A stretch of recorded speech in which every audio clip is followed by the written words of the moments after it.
ఓం శాంతి. ఈరోజు మురళి 19/1/2025 సండే.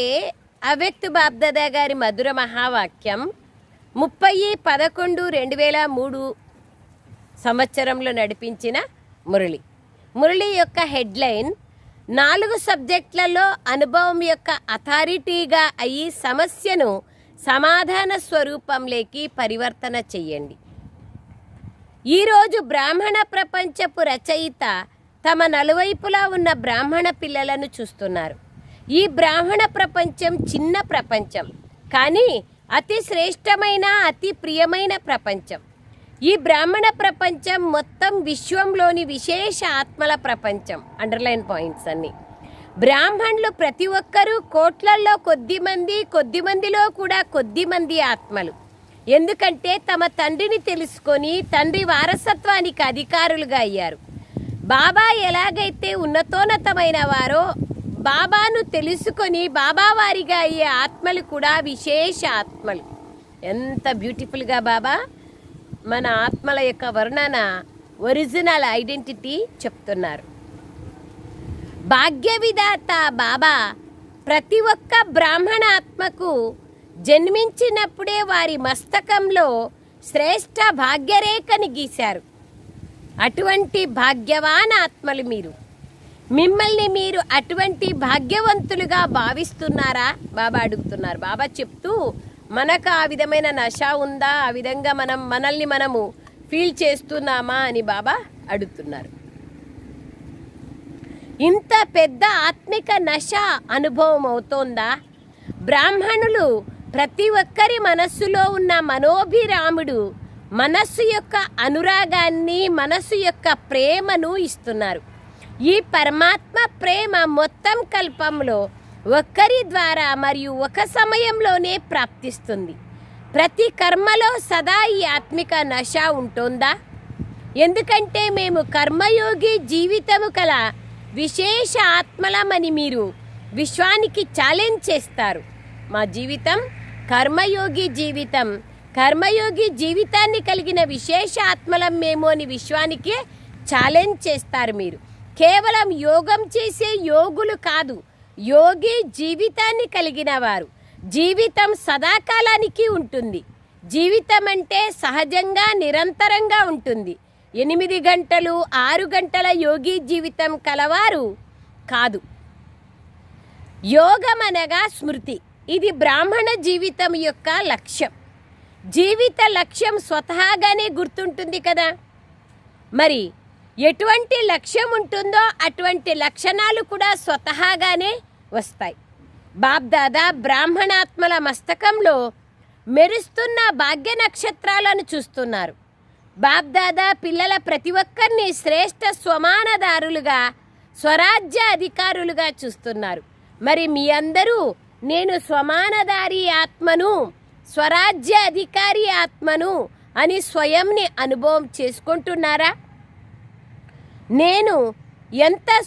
నేను స్వమానదారి ఆత్మను అనేది ఒకవేళ క్షణకాలంలో స్మృతిలోకి వచ్చిన క్షణంలో ఎన్ని స్వమానాల లిస్ట్ వస్తుంది? లెక్కలేనన్ని స్వమానాలు. రోజు బాబా ఇచ్చే వరదానమే మన స్వమానం కదా. ఎంత పెద్ద లిస్ట్ ఉంది. ఇప్పుడు కూడా మీ స్వమానాల లిస్టు స్మృతిలోకి వచ్చిందా? పెద్ద లిస్టే ఉంది కదా. స్వమానము అభిమానాన్ని సమాప్తం చేస్తుంది. ఇది అండర్లైన్ పాయింట్. మనం ఎంత మన స్వమానంలో ఉంటామో, నేను ఎలాంటి ఆత్మను, ఎవరెన్నుకున్నారు, ఎవరి కార్యంలో సహయోగిని అనేది నన్ను ఎంత క్లియర్గా తెలుసుకుంటానో అంత అభిమానం సమాప్తమవుతుంది. అది బాబా అంటున్నారు. అంతం చేసేస్తుంది. ఎందుకంటే స్వమానము శ్రేష్ఠ అభిమానం. శ్రేష్ఠ అభిమానము అశుద్ధమైన రకరకాల దేహాభిమానాన్ని సమాప్తం చేసేస్తుంది. ముళ్ళుతోనే తీస్తారు. ముళ్ళు ఇరిగింది అంటే మళ్ళీ ముళ్ళు పెట్టి తీస్తారు. అట్లా దేహాభిమానాన్ని లేదా అనేక ప్రకారాల అభిమానం యొక్క అంశాలను స్వమానం యొక్క లేదా ఆత్మ అభిమానం యొక్క స్మృతి ద్వారానే సమాప్తం చేసుకోగలుగుతాం. అందుకే బాబా వాళ్ళు ఇక్కడ అంటున్నారు, అనేక రకాల దేహాభిమానం సమాప్తం చేసేస్తుంది. ఎలాగైతే లైట్ స్విచ్ ఆన్ చేయడం ద్వారా క్షణంలో ఏ విధంగా అంధకారం సమాప్తమైపోతుందో, అంధకారాన్ని పారద్రోలడం జరగదు, లేదా అంధకారాన్ని పోగొట్టడానికి శ్రమ పడాల్సిన పని ఉండదు. కానీ స్విచ్ ఆన్ చేయడంతోనే అంధకారం దానికదే సమాప్తమైపోతుంది. అలాగే స్వమానం అనే స్విచ్ను ఆన్ చేస్తే రకరకాల దేహాభిమానాలు సమాప్తం చేసే శ్రమ చేయాల్సిన అవసరం ఉండదు. స్వమానం యొక్క స్మృతి స్వరూపులుగా కాలేదంటే శ్రమ చేయాల్సిన అవసరం ఉంటుంది. దేహాభిమానాన్ని సమాప్తం చేసుకోవాలి అంటే శ్రమ ఎందుకు పడాలంటే బాబా ఏమంటున్నారంటే, ఎవరైతే స్వయం యొక్క అభిమానంలో లేదా స్వమానంలో ఎవరుండరో వాళ్ళు దేహాభిమానం యొక్క రకరకాల అంశాలను సమాప్తం చేసుకునేకి శ్రమ పడాల్సి ఉంటుంది అంటున్నారు బాబా వాళ్ళు. స్వమానం యొక్క స్మృతి స్వరూపులుగా కాలేదంటే శ్రమ చేయాల్సిన అవసరం ఉంటుంది. బాబ్దాదా పిల్లల ఆటను చూస్తున్నారు. మొత్తం స్వమానము అభిమానము ఒక బుక్లో, మీ బుక్లో ఒక పేజీలో 2 భాగాలు చేసుకోండి. స్వమానం యొక్క లాభము, అభిమానము లేదా దేహాభిమానం సమాప్తం ఎలా అవుతుంది. ఈ విధంగా టాలీ చేసుకుంటా పోతే బాబా ఎట్లా చెప్తున్నారు, స్వమానం ద్వారా ఎంత లాభం ఉంది అనేది చెప్తున్నారు అనేది తెలుస్తుంది. తో బాబా అంటున్నారు, బాబ్దాదా పిల్లల ఆటలను చూస్తున్నారు, స్వమానాలను మనసులో వర్ణన చేస్తారు. నేను బాబ్దాదా హృదయ సింహాసనాధికారిని అని వర్ణన కూడా చేస్తారు, ఆలోచిస్తారు. కానీ అనుభవం అనే సీట్ పైన సెట్ అవ్వరు. ఏది ఆలోచిస్తారో అది తప్పకుండా అనుభవం అవ్వడం అవసరం. ఎందుకంటే అన్నింటికంటే శ్రేష్ఠ అథారిటీ అనుభవాల అథారిటీ. చాలా బాగా వింటారు, ఆలోచించడం కూడా చాలా బాగా ఆలోచిస్తారు. దీన్ని బాబ్దాదా చూశారు. కానీ వినడము మరియు ఆలోచించడము వేరే విషయం. వినడము ఆలోచించడము వేరే విషయం. అనుభవి స్వరూపులుగా అవ్వడం ఇదే బ్రాహ్మణ జీవితం యొక్క శ్రేష్ఠ అథారిటీ. మననము చెయ్యొచ్చు, ఆలోచించవచ్చు, కానీ అనుభవంలోకి తేవాలంటే ప్రాక్టీస్, అభ్యాసం అనేది అవసరం. ఎంతెంత అభ్యాసం చేస్తామో అంత అనుభవం అనేది పెరుగుతా పోతుంది. అది బాబా అంటున్నారు, అథారిటీ అయింది. భక్తి మరియు జ్ఞానానికి తేడా కూడా ఇదే. భక్తిలో కూడా వినే ఆనందంలో చాలా ఆనందపడిపోతారు, ఆలోచిస్తారు కూడా, కానీ అనుభవాన్ని పొందలేకపోతారు. జ్ఞానానికి గల అర్థమే జ్ఞాన స్వరూప ఆత్మ, అనగా ప్రతి స్వమానం యొక్క అనుభవజ్ఞులుగా కావడం. అనుభవి స్వరూపము ఆత్మిక నశాను పెంచుతుంది. జీవితంలో అనుభవం అనే దాన్ని ఎప్పుడూ మర్చిపోరు. ఎక్కడైనా ఏదైనా అనుభవం అయిందంటే మర్చిపోరు కదా. ఇప్పుడు ఎప్పుడో చిన్నప్పుడు కుక్క కరిచింటుంది, ఇప్పుడు కూడా కుక్కను చూస్తే కరుస్తుందేమో అని సబ్కాన్షియస్నెస్ మైండ్లో ఎట్లా దాని యొక్క ప్రింట్ పడిపోయి ఉంటుంది. ఏదైనా ఒక పని చేసినప్పుడు నాకు భయం వచ్చిందంటే ఆ పని చేయాలంటే ఎప్పుడూ నేను భయపడుతూనే ఉంటాను. అలాగే బాబా అంటున్నారు, సబ్కాన్షియస్నెస్ లెవెల్లో ఏదైతే పడిపోయి ఉంటుందో అది ఇప్పటికి కూడా పనిచేస్తూనే ఉంటుందంటే అనుభవం అనేది ఎప్పుడూ మర్చిపోము. అది బాబా అంటున్నారు. విన్నదాన్ని, ఆలోచించిన దాన్ని మర్చిపోగలరు, కానీ అనుభవం అనే అథారిటీ ఎప్పుడూ తక్కువ కాదు. అనుభవం అనే అథారిటీ ఎప్పుడూ తక్కువ కాదు. కనుక బాబ్దాదా పిల్లలకు ఈ స్మృతిని కలిగిస్తున్నారు. భగవంతుడైన తండ్రి నుండి ఏ విషయాన్నైతే విన్నారో ఆ విన్నదానిని అనుభవీమూర్తులుగా కండి. అనుభవం చేసుకున్న విషయాన్ని 1000 మంది కలిసి తొలగించినా, ఎలాగ ప్రయత్నం చేసినా తొలగిపోదు కదా. మాయ కూడా అనుభవాన్ని తొలగించలేదు. ఇప్పుడు చక్కెర తిన్నాము, తీయగా ఉంటుంది, అది ప్రపంచమంతా చెప్పని ఇది పుల్లగా ఉంటుంది, ఇది చేదుగా ఉంటుంది అంటే ఎవరైనా నమ్ముతారా? లేదు కదా. తిన్నాం, అనుభవం చేసినాం. అలా బాబా అంటున్నారు, ఎలాగైతే శరీరాన్ని ధరించడంతోనే నేను ఫలానా అని అనుభవం చేస్తారు కదా, ఎంత పక్కాగా ఉంటుంది. ఎప్పుడైనా మీ దేహం యొక్క పేరుని మర్చిపోతారా? నిద్రలో కూడా ఎప్పుడైనా మన పేరు అనుకుంటే ఏమో మాట్లాడుకుంటా ఉంటారు కదా, నా గురించి అంటాం. సో మన పేరుని నిద్రలో కూడా మర్చిపోం. అది బాబా అంటున్నారు. ఒకవేళ ఎవరైనా మీరు ఫలానా వాళ్ళు కాదు, ఫలానా వాళ్ళు అంటే ఒప్పుకుంటారా? అలాగే స్వమానాల లిస్టులోని ప్రతిదానిని అనుభవం చేయడం ద్వారా ఎప్పుడూ స్వమానాన్ని మర్చిపోలేరు. కానీ ప్రతి స్వమానాన్ని, ప్రతి పాయింట్ని అనుభవం చేసుకోవడంలో, అనుభవజ్ఞులుగా కావడంలో నంబర్ వార్గా ఉన్నారు. దీన్ని బాబ్దాదా చూశారు. నేను ఉన్నదే ఆత్మగా అని ఎప్పుడైతే అనుభవం చేసుకున్నారో ఇక ఆత్మ తప్ప మీరు ఇంకేమిటి, దేహాన్నైతే నాది అని అంటారు. కానీ నేను అనేది ఆత్మ. మరి ఉన్నదే ఆత్మ అయినప్పుడు మరి దేహభ్రాంతి ఎక్కడి నుండి వచ్చింది, ఎందుకు వచ్చింది, కారణమేమి? నేను దేహాన్ని అనే వ్యతిరేకమైన అభ్యాసం 63 జన్మల నుంచి పక్కా అయిపోయింది. యథార్థ అభ్యాసాన్ని అనుభవం చేయడంలో మర్చిపోతున్నారు. పిల్లలు శ్రమ పడడం చూస్తే బాబ్దాదాకు పిల్లలపైన ప్రేమ కలుగుతుంది. పరమాత్మ పిల్లలు కానీ శ్రమ పడుతున్నారు. కోటీశ్వరుని బిడ్డ కానీ వేడుకుంటున్నారు, అడుక్కుంటున్నారంటే ఎవరైనా ఎట్లా ఏమన్నా అనుకుంటారు కదా. అసలు అది గుర్తు చేసుకుంటే కూడా అయ్యో ఏం పా అనుకుంటారు. అట్లా బాబా బిడ్డను కానీ శ్రమ పడుతున్నాను. కారణం అనుభవీ మూర్తిగా అవ్వడంలో లోపం. దేహభ్రాంతి యొక్క అనుభవాన్ని ఏవి జరిగినా, ఏ కర్మ చేస్తున్నా దేహభ్రాంతిని మర్చిపోరు. బ్రాహ్మణ జీవితం అనగా కర్మయోగి జీవితం. యోగి జీవితం యొక్క అనుభవాన్ని ఎలా మర్చిపోగలరు? ప్రతి సబ్జెక్టుని అనుభవంలోకి తీసుకొచ్చానా అని పరిశీలన చేసుకోండి. జ్ఞానాన్ని వినడము, వినిపించడము సహజం. కానీ జ్ఞాన స్వరూపులుగా కావాలి. జ్ఞానాన్ని స్వరూపంలోకి తీసుకొచ్చినట్లయితే స్వతహాగానే ప్రతి కర్మ జ్ఞాన సంపన్నంగా ఉంటుంది. అనగా నాలెడ్జ్కు చెందిన లైట్ మైట్ కలవారిగా ఉంటారు. జ్ఞానాన్నే ప్రకాశము, జ్ఞానాన్నే శక్తి అంటారు. అలాగే యోగి స్వరూపం, యోగయుక్త యుక్తియుక్త స్వరూపం, అలాగే ధారణా స్వరూపం అనగా ప్రతి కర్మ, ప్రతి కర్మేంద్రియము, ప్రతి గుణము యొక్క ధారణా స్వరూపులుగా ఉంటారు.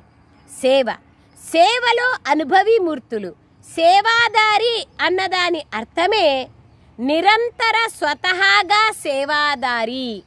నిరంతర స్వతహాగా సేవాదారి. మనసులో కానీ, వాచాలో కానీ, కర్మణాలో కానీ, సంబంధ సంపర్కాలలో కానీ ప్రతి కర్మలో సేవ సహజంగానే ఉండాలి. 4 సబ్జెక్టులలో అనుభవీ స్వరూపులు అని వారినే అంటారు. కనుక అనుభవీ మూర్తిగా ఎంతవరకు అయ్యాను అని అందరూ చెక్ చేసుకోండి. ప్రతి గుణము యొక్క అనుభవజ్ఞులు, ప్రతి శక్తి యొక్క అనుభవజ్ఞులు. అవసరమైన సమయంలో అనుభవం అనేది చాలా పనికొస్తుంది. మామూలుగా కూడా చెప్తారు కదా, సామెత ఉంది. అనుభవీ మూర్తుల యొక్క అనుభవం ఎటువంటి సమస్యనైనా అనుభవీ మూర్తులుగా అనుభవం యొక్క అథారిటీతో సమస్యను క్షణంలో సమాధాన స్వరూపంలోకి పరివర్తన చేసేస్తారు. అనుభవము ఎంత గొప్పదంటే ఏ సమస్యనైనా 1 సెకండ్లో సమాధానంలోకి తీసుకొని వస్తుంది. సమస్య సమస్యగా ఉండదు, సమాధాన స్వరూపంగా అయిపోతుంది. అర్థమైందా? ఇప్పుడు సమయం యొక్క సమీపత, బాబా సమానంగా అయ్యే సమీపత, సమాధాన స్వరూపాన్ని అనుభవం చేయించాలి. సమస్య రావడం, దానిని సమాధానపరచడం అన్న ఈ శ్రమ చేశారు. ఇప్పుడు బాబ్దాదా పిల్లల ప్రతి ఒక్కరిని స్వమానదారిగా, స్వరాజ్య అధికారిగా, సమాధాన స్వరూపంలో చూడాలనుకుంటున్నారు. అనుభవీ మూర్తులు క్షణంలో పరివర్తన చెయ్యగలరు. అనుభవీ మూర్తులు దేన్నైనా, విఘ్నాలను ముందుకెళ్లే సాధనంగా చేసుకుంటుంది. ఎవరు? అనుభవీ ఆత్మ. సమస్యని సమాధాన స్వరూపంలోకి, కారణాలను నివారణ స్వరూపంలోకి మార్చేస్తారు. సో అన్ని వైపుల నుండి అందరూ చేరుకున్నారు. డబల్ విదేశీయులు కూడా ప్రతి గ్రూప్లో మంచి అవకాశాన్ని తీసుకుంటున్నారు. పాండవులు కూడా తక్కువగా లేరు. పాండవులందరూ చేతులెత్తండి. మాతలు, కుమారీలు, టీచర్లు చేతులెత్తండి. మొదటి గ్రూపులో మాతలు ఎక్కువ మంది ఉన్నారు. కానీ ఈ గ్రూప్లో పాండవులు చాలా బాగా రేస్ చేశారు. పాండవుల నశ మరియు నిశ్చయం ఇప్పటి వరకు గాయనంలో కూడా మహిమ చేయబడింది. ప్రీతి బుద్ధికి గుర్తుగానే పాండవుల్ని చూపిస్తారు కదా. పాండవులంటేనే ప్రీతి బుద్ధి విజయంతి మహిమ చేయబడింది. ఏమని మహిమ జరుగుతుంది తెలుసా? పంచ పాండవులే, కానీ నశ మరియు నిశ్చయం యొక్క ఆధారంతో విజయులుగా అయ్యారు. ఈ గాయనం ఇప్పటి వరకు ఉంది. మరి అటువంటి పాండవులేనా? అచ్చా, నశ ఉందా? మీరు పాండవులన్న మాటను పాండవులు ఎప్పుడు విన్నా పాండవ పతిని అయితే మర్చిపోరు కదా. పాండవులంటేనే పాండవ పతి అయిన కృష్ణుడు గుర్తుకొస్తారు. అది బాబా అంటున్నారు. అప్పుడప్పుడు మర్చిపోతూ ఉంటారా? పాండవులు మరియు పాండవ పతి. పాండవులు ఎప్పుడూ పాండవ పతిని మర్చిపోరు. మేము కల్పకల్పము పాండవులము, పాండవ పతికి ప్రియమైన వారము అనే ఈ నశ పాండవులకు ఉండాలి. స్మృతి చిహ్నంలో కూడా పాండవుల పేరు తక్కువగా లేదు. పాండవుల బిరుదే విజయీ పాండవులు. మరి అటువంటి పాండవులేనా? అంతే, మేము విజయీ పాండవులము. కేవలం పాండవులు కాదు, విజయీ పాండవులం. విజయం తిలకంగా అవినాశిగా మస్తకం పైన దిద్దబడి ఉంది. విజయీ తిలకము నా మస్తకం పైన అవినాశిగా దిద్దబడి ఉంది. తుడిచిపోనటువంటి చెరిగిపోనటువంటి తిలకం అవినాశి తిలకం. సో బాబా ఇది పాండవులైనా అన్నయ్యలకుతో మాట్లాడారు. మాతలకు ఏ నశ ఉంది? చాలా నశ ఉంటుంది కదా. మాతలు నశాతో బాబా వచ్చిందే మా కోసం అంటారు, అంతే కదా. ఎందుకంటే అర్ధకల్పం మాతలకు పదవి లభించలేదు. ఇప్పుడు సంగమ యుగంలో రాజనీతిలో కూడా మాతలకు అధికారం లభించింది. బాబా ప్రతి డిపార్ట్మెంట్లోని శక్తులను ముందు ఉంచారు కదా. కనుక ప్రపంచంలో కూడా ప్రతి వర్గంలో ఇప్పుడు మాతలకు అధికారం లభిస్తోంది. మాతలు లేని వర్గమే లేదు. యావ డిపార్ట్మెంట్ ఏమి, అన్నింటిలోనూ మాతలు ముందుకొచ్చారు. ఇది సంగమ యుగం యొక్క పదవి.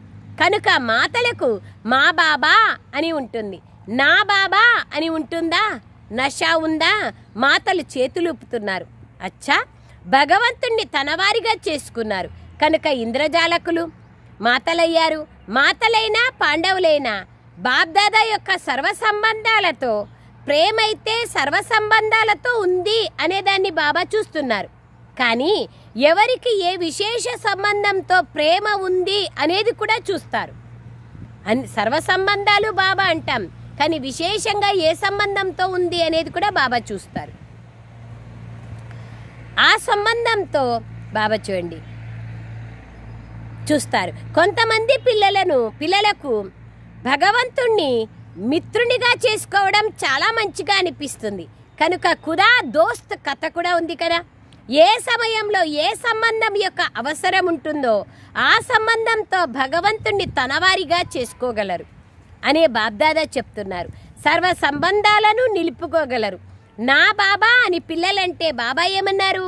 పిల్లలారా నేను మీవాడిని అన్నారు. బాబా ఎంత బాగా మాట్లాడతారు. ప్రతి ఒక్కరితోనూ వాళ్ళకు సంబంధించిన విషయాలని చెప్పి ప్రతి ఒక్కరి హృదయాన్ని బాబా గెలుచుకుంటారు. మధుబనంలోని ప్రకాశం మంచిగా అనిపిస్తుంది కదా. ఎంత దూరంలో కూర్చొని విన్నా చూసినా కూడా మధుబనం యొక్క ఆకర్షణ మధుబనాందే. మధుబనంలో బాబ్దాదా అయితే తప్పకుండా కలుస్తారు. అంతేకాక ఎన్ని ప్రాప్తులుంటాయి, లిస్టు తయారు చేసినట్లయితే ఎన్ని ప్రాప్తులుంటాయి. అన్నింటికన్నా పెద్ద ప్రాప్తి సహజ యోగం, స్వతహ యోగం. శ్రమ చేయాల్సిన అవసరమే ఉండదు. మధుబనానికి పోతే యోగం కుదరదనే ప్రశ్ననే ఉండదు. ఎక్కడికి పోయినా బాబా బాబా బాబా అనేది కనపడతా ఉంటుంది, వినపడతా ఉంటుంది. అంటే సో బాబాని మర్చిపోయే ప్రశ్ననే ఉండదు. మధుబనం యొక్క వాయుమండలానికే ఆ మహత్వం ఉంది. సో మధుబనం యొక్క దినచర్య సహజయోగిగా స్వతహ యోగిగా తయారు చేసేవి. అండర్లైన్. మధుబనం యొక్క దినచర్య సహజయోగిగా స్వతహ యోగిగా తయారు చేస్తాయి. అందుకని మనం సహజయోగి స్వతహ యోగిగా కావాలి అంటే మధుబనం యొక్క దినచర్యను మన దినచర్యగా సదాకాలానికి ఫిక్స్ చేసుకోవాలి. తో బాబా అంటున్నారు మధుబనం యొక్క దినచర్య స్వతహ యోగిగా చేస్తుంది. ఎందుకని? మధుబనంలో బుద్ధికి కేవలం ఒకే పని ఉంటుంది. సేవాదారి గ్రూప్ వారు వస్తారు, అది వేరే సంగతి. కానీ ఎవరైతే రిఫ్రెష్ అయ్యేందుకు వస్తారో వారికి మధుబనంలో ఏ పని ఉంటుంది? ఏదైనా బాధ్యత ఉంటుందా? లేదు కదా. తినండి, తాగండి, ఆనందంగా ఉండండి, చదువుకోండి. కనుక మధుబనమే. విదేశాల్లో కూడా వింటున్నారు, కానీ అక్కడ వినడము మరియు మధుబనానికి వచ్చి వినడము, ఇందులో రాత్రికి పగలుకున్నంత తేడా ఉంది. అండర్లైన్. సెంటర్కి వచ్చి మురళి వినేకి, ఇంట్లో చదువుకునేకి రాత్రికి పగలకు తేడా ఉంది. సెంటర్లో వినేకి, మధుబనంలో వచ్చి వినేకి రాత్రికి పగలుకున్నంత తేడా ఉంది. సంఘటన బలం అనేది ఉంటుంది. అందుకే బాబా అంటున్నారు చాలా వ్యత్యాసం ఉంటుంది. ఇది స్వయం అనుభూతి చేస్తేనే అనుభవం అవుతుంది. సో విదేశంలో కూడా వింటున్నారు, రాత్రికి పగలుకున్నంత తేడా ఉంది. సాధనాల ద్వారా వినేవారికి, చూసేవారికి కూడా బాప్దాదా ప్రియ స్మృతులైతే ఇస్తారు. కొంతమంది పిల్లలైతే రాత్రి మేల్కొని కూడా వింటారు. ఆఫ్రికాలో ఉండేవాళ్ళు అసలు లేని దానికన్నా ఇది మంచిదే, కానీ చాలా చాలా మంచిది మధుబనానికి రావడం. ప్రియమైనది. మధుబనానికి రావడం మంచిగా అనిపిస్తుందా, లేదా అక్కడ కూర్చొని మురళి వినడం మంచిగా అనిపిస్తుందా? బాబా అడుగుతున్నారు క్లియర్గా. ఏది మంచిగా అనిపిస్తుంది? అక్కడ కూడా మురళిని వింటాం కదా, ఇక్కడ కూడా వెనుక ఉండే టీవీలోనే చూడాలి కదా అని అనుకుంటున్నారా? మధుబనానికి రావడమే మంచిగా ఉంటుంది అని ఎవరైతే భావిస్తున్నారో వాళ్ళు చేతులెత్తండి. అచ్చా, అయినా కూడా చూడండి, భక్తిలో కూడా ఏ గాయనం ఉంది? మధుబనంలో మురళీ మ్రోగింది అనే గాయనం ఉంది కదా. లండన్లో మురళీ మ్రోగింది అనే గాయనం లేదు కదా. ఎక్కడ ఉన్నా కానీ మధుబనం యొక్క మహిమ లేదా మహత్వం చాలా గొప్పది. స్వయాన్ని మహాన్గా చేస్తారు. మధుబనం అంటేనే స్వయంని మహాన్గా చేసుకోవడం. అచ్చా, వచ్చిన వాళ్ళందరూ యోగి జీవితాన్ని, జ్ఞాన స్వరూప ఆత్మిక జీవితాన్ని, ధారణా స్వరూప అనుభవాన్ని చేసుకుంటున్నారు కదా. ఇప్పుడు మొదటి టర్న్లో ఈ సీజన్ కోసం పూర్తి సీజన్ అంతా సంతుష్టమణిగా ఉండాలి మరియు సంతుష్టపరచాలి అని విశేషంగా అటెన్షన్ ఇప్పించడం జరిగింది. కేవలం సంతుష్టమణిగా అవ్వడమే కాదు, ఇతరులని కూడా అలా చేయాలి కూడా. అలాగే ఇప్పుడు సమయానుసారంగా ఎప్పుడైనా ఏమైనా జరగచ్చు. అండర్లైన్. ఎప్పుడవుతుంది? 1 సంవత్సరంలో అవుతుందా, 6 నెలల్లో అవుతుందా అనే ప్రశ్ననే లేదు. అకస్మాత్తుగా ఏదైనా ఏ సమయంలోనైనా జరగచ్చు. కనుక మీ స్మృతి స్విచ్ని చాలా శక్తిశాలిగా చేసుకోండి. క్షణంలో స్విచ్ ఆన్ చేయడం మరియు అనుభవీ స్వరూపులుగా కావడం. స్విచ్ ఆన్ చేస్తానే స్వమానం యొక్క స్విచ్ అనుభవీ స్వరూపులుగా కావడం. స్విచ్ డీలాగా ఉన్నట్లయితే క్షణక్షణము ఆన్ అండ్ ఆఫ్ చేసుకోవాల్సి వస్తుంది మరియు బాగవడానికి సమయం కూడా పడుతుంది. బాబా అంటున్నారు, క్షణంలో స్వమానము స్వరాజ్య అధికారం అనే స్విచ్ ఆన్ చేసి అంతర్ముఖులై అనుభవం చేస్తూ పోండి. అనుభవాల సాగరంలో ఇమిడిపోండి. అనుభవం అనే అథారిటీని ఏ అథారిటీ కూడా జయించలేదు. మరి ఏం చేయాలో అర్థమైందా? బాబ్దాదా సూచనలైతే ఇస్తారు, కానీ ఎదురు చూడకండి. ఎప్పుడు ఎప్పుడు ఎప్పుడు అని కాదు, ఇప్పుడే ఎవరు రెడీగా ఉండండి. క్షణకాలంలో స్మృతి అనే స్విచ్ని ఆన్ చేయగలరా? ఎటువంటి పరిస్థితులైనా కానీ, ఎటువంటి సమస్య అయినా కానీ స్మృతి అనే స్విచ్ని ఆన్ చేయండి. ఈ అభ్యాసాన్ని చెయ్యండి.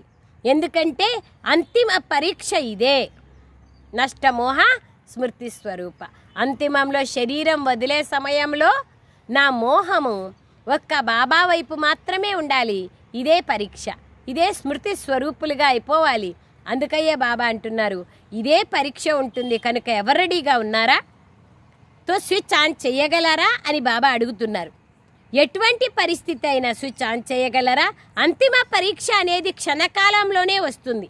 నిమిషము కూడా కాదు, క్షణమే. నేను పరంధామ నివాసి శ్రేష్ఠ ఆత్మను. ఈ స్మృతి స్విచ్ ఆన్ చెయ్యండి. నేను పరంధామ నివాసి శ్రేష్ఠ ఆత్మను. ఈ స్మృతి అనే స్విచ్ని ఆన్ చెయ్యండి. అంతే. బస్ నా మనస్సు పరంధామంలో బాబా సన్నిధానంలో ఉండిపోవాలి. ఆ విధంగా స్విచ్ ఆన్ చేస్తానే ఏ విధంగా లైట్ వెలుగుతుందో ఆ విధంగా స్వమానం యొక్క స్విచ్ ఆన్ చేస్తానే నా మనస్సు అంత ఏకాగ్రమైపోవాలి. ఇది బాబా చెప్తున్నారు.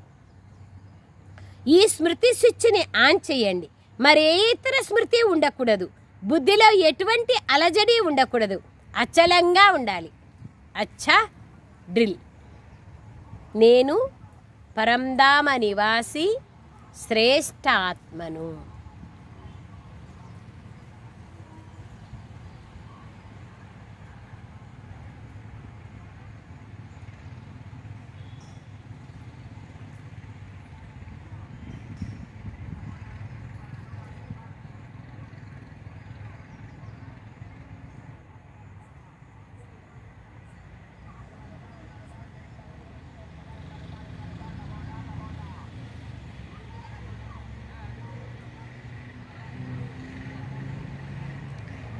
అచ్చా దాదీజీ గారితో అందరినీ ఉల్లాస ఉత్సాహాల్లోకి తీసుకొచ్చే కార్యాన్ని చాలా మంచిగా చేస్తున్నారు.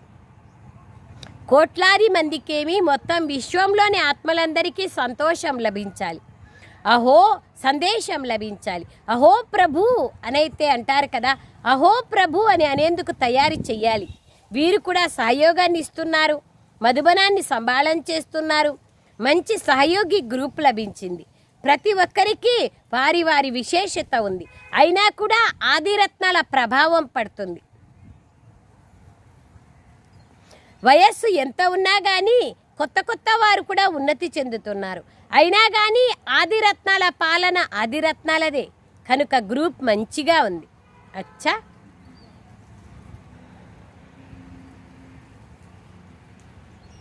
मीठे मीठे सिखलदे बच्चों प्रति माता पिता बाप दादा का याद प्यार और गुड मॉर्निंग. रूहानी बाप की रूहानी बच्चों को नमस्ते.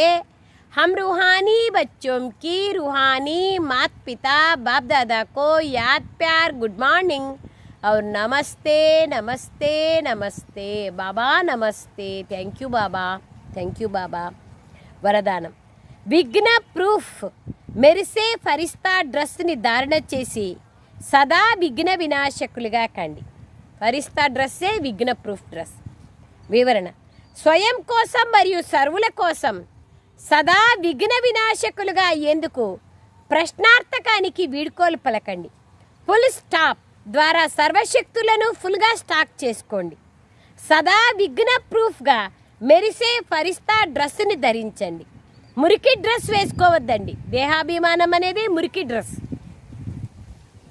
అలాగే సర్వగుణాలనే ఆభరణాలు వేసుకొని అలంకరించుకొని ఉండాలి. సదా అష్టశక్తులు అనే శస్త్రాలతో సంపన్న మూర్తిగా ఉండాలి. మరియు కమల పుష్ప ఆసనం పైన మీ శ్రేష్ఠ జీవితం అనే కాలుని మోపాలి. అలంకరణ డ్రెస్ వేసుకున్నాక అలంకరణ చేసుకోవాలా. ఫరిస్తా డ్రెస్ వేసుకోండి. సర్వగుణాలనే ఆభరణాలతో అలంకరించుకోండి. సర్వశక్తులనే శస్త్రాలను ధరించండి. కమల పుష్ప ఆసనం పైన జీవించండి. ఎంత బాగుంది స్లోగన్. అభ్యాసం పైన పూర్తి అటెన్షన్ పెడితే ఫస్ట్ డివిజన్లో నంబర్ వస్తుంది. మీ శక్తిశాలి మనసు ద్వారా శక్తినిచ్చే సేవ చేయండి. అభ్యాసం పైన అటెన్షన్ పెడితే ఆటోమేటిక్గా ఫస్ట్ నంబర్లోకి వెళ్ళగలుగుతాం. సకాష్నిచ్చే సేవ కోసం, మనసా సేవ కోసం తోడుగా బాబా అంటారు, వాచా సేవ ఏ విధంగా న్యాచురల్గా అయిపోయిందో అలా మనసా సేవ కూడా మరియు న్యాచురల్గా తోడుగా ఉండాలి, జతలో ఉండాలి, న్యాచురల్గా అయిపోవాలి. వాచాతో పాటు మనసా సేవను కూడా చేస్తూ ఉన్నట్లయితే మీకు మాట్లాడే అవసరం తక్కువగా ఉంటుంది. మాట్లాడడంలో ఏదైతే శక్తి పెడుతున్నారో అది మనసా సేవ యొక్క సహయోగం కారణంగా వాచా శక్తిగా జమ అవుతుంది. మరియు మనసు ద్వారా చేసే శక్తిశాలి సేవ సఫలతను ఎక్కువగా అనుభవం చేయిస్తుంది. విశేష సూచన, ఈరోజు నెలలోని 3వ ఆదివారం అంతర్రాష్ట్రీయ యోగా దినం. సాయంత్రం 6:30 నుంచి 7:30 గంటల వరకు సోదరీ సోదరులందరూ సంఘటిత రూపంలో ఒకే శుద్ధ సంకల్పంతో ప్రకృతి సహితంగా విశ్వాత్మలందరికీ శాంతి మరియు శక్తులతో కూడిన సకాష్నిచ్చే విశేష సేవను చేయండి. బాబ్దాదా మస్తకం నుండి శక్తిశాలి కిరణాలు వెలువడి నా బ్రుకుటిపైకి వస్తున్నాయి మరియు నా నుండి మొత్తం గ్లోబ్ పైకి వెళ్తున్నాయి అనే అనుభవాన్ని చెయ్యండి. అచ్చా, ఓం శాంతి. Thank you Baba, thank you.